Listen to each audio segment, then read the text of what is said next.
S'ils se rendent, ils ne seront pas jugés, mais devront suivre un programme de déradicalisation. 167 d'entre eux ont accepté. Nous avons pu rencontrer certains d'entre eux. Marc de Chalvon, Antoine Hussert. Nous les avons rencontrés dans ce camp fermé au milieu du désert.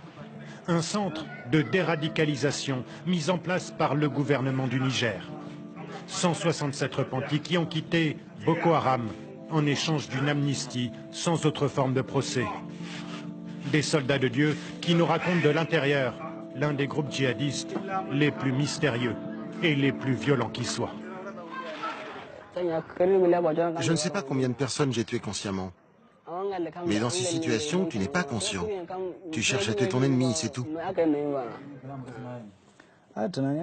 Je comprenais ce que j'étais, oui, je voyais que je faisais peur. Les gens avaient peur de moi. 3 fois par semaine dans leur camp, les repentis doivent suivre des cours de religion dispensés par un marabout assermenté par l'État du Niger. Vous avez quitté Boko Haram et on nous a demandé de vous aider. Si tu as fait de mauvaises choses, Dieu ne va pas te donner raison. Retrouver les valeurs de l'islam, c'est l'axe principal de cette déradicalisation. Beaucoup de ces combattants expliquent être rentrés dans Boko Haram par la religion. Ils venaient dans le village, ils regroupaient les gens et ils leur disaient « Voilà, c'est ça la vraie religion ». Et vous savez, les gens qui ne savent pas, ils peuvent être facilement convaincus. Parfois, ils proposaient de l'argent aussi. Une fois que tu rentres dans Boko Haram, tu ne peux plus en sortir. On nous dit d'oublier nos familles et nos vies. Si on entend que quelqu'un veut faire défection, alors cette personne est isolée. Et si elle continue, elle est exécutée. Le piège se referme sur les recrues. Mustapha Aboubakar est l'un des premiers à avoir fait défection. Il est dans le camp avec ses 2 femmes et ses enfants. Il a passé 3 ans dans la secte islamiste et commis nombre de massacres. Quand on attaquait dans un village où des gens de Boko Haram avaient été tués, alors on débarquait sans prévenir et on tuait tout le monde. On brûlait aussi les maisons pour faire fuir les personnes.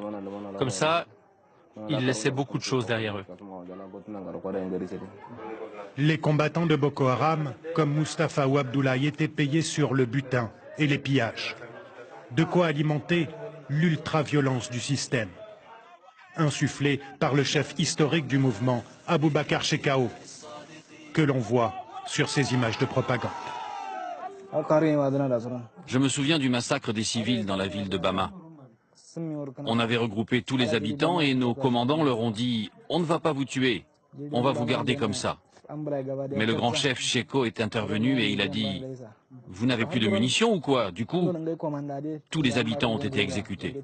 Je repense tout le temps à ça. Dans le centre, les repentis redécouvrent une vie presque normale, avec leur famille s'ils en ont.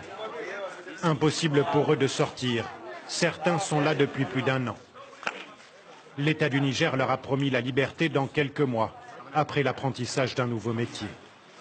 Pendant des années, ces combattants ont vécu dans un autre monde, la vie dans le maquis, avec d'autres codes. Certains, comme Abdoulaye, se sont même mariés pendant cette période. Un mariage façon Boko Haram. Si le commandant te respecte et s'il estime que tu as fait du bon travail, alors il te choisit une femme. Il y a un homme qui s'occupe de ça et il t'amène une femme. Tout ce qu'on faisait, c'était au nom de la religion, même si ce n'était pas la vraie religion. Mais ça, tu ne peux pas le comprendre quand tu es à l'intérieur. Il faut en sortir pour savoir. Tous les repentis présents affirment regretter ce qu'ils ont fait, confortés par cette idée que Dieu accorde à tous son pardon. Mais qu'en est-il des hommes? Dans cette même région de Difa, partout les cicatrices profondes de la secte islamiste. Plus de 200 000 réfugiés ou déplacés installés dans ces camps de fortune. Tous sont victimes de Boko Haram. Ils ont brûlé tout notre village, toutes nos maisons, et nous n'avons rien pu emporter. Je suis en colère. Très en colère. Ils ont tué mon frère. Que le bon Dieu nous amène la paix. Dieu va arranger les choses. Manifestement, pour certains, le pardon est tout sauf une évidence. Le gouverneur de Difa défend pourtant cette politique dont il est le garant. Cette main tendue n'est pas seulement une seconde chance offerte aux combattants, dit-il, c'est aussi une arme contre Boko Haram. Cette stratégie de défection, nous pouvons vraiment faire nous venir beaucoup de combattants. Une armée sans combattants, elle vaut rien. Quels que soient ses armes, elle vaut rien. Le gouvernement nigérien a clairement fait savoir qu'il y avait une limite à sa main tendue aux combattants de Boko Haram, une limite fixée au 31 décembre de cette année. Au-delà de cette date, plus aucun pardon ne sera accordé. Voilà pour ce document.